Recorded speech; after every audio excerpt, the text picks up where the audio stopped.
गौरी के लाल हो हवानिया में आ जइहा। गौरी के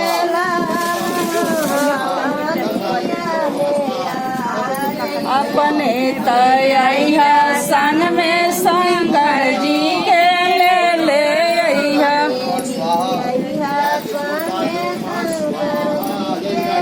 अपने तैया संग में शंकर जी के ले अइहा।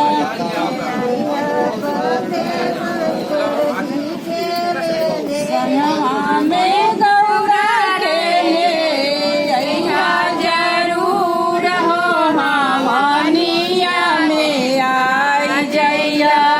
गौरी के लाल हो हवानिया में आई जइहा।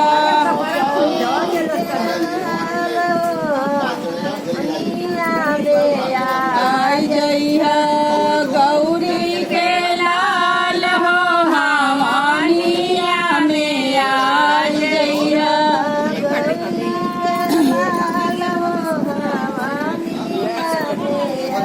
अपने तैया संग में विष्णु जी के ले अइहा।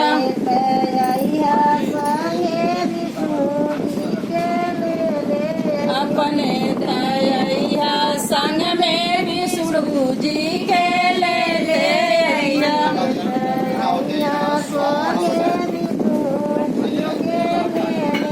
संगवा में लक्ष्मी जी मैया जरूर हो हवानिया में आई जइहा। गौरी के लाल हो हवानिया में आई जइहा।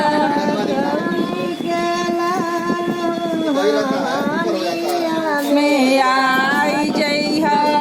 गौरी के लाल हो हवानिया में आई जइहा।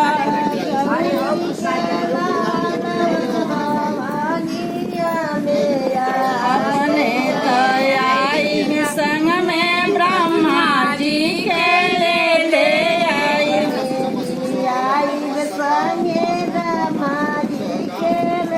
अपने तैयाई संग में ब्रह्मा जी के ले आई।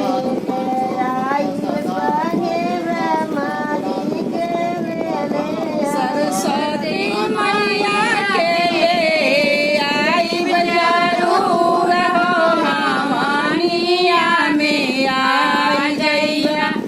गौरी के लाल हो हवानिया में आई जइहा।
हनुमान जी के ले अंजनी मैया के ले अइहा जरूर हो हमानिया में आई जइया अंजनी के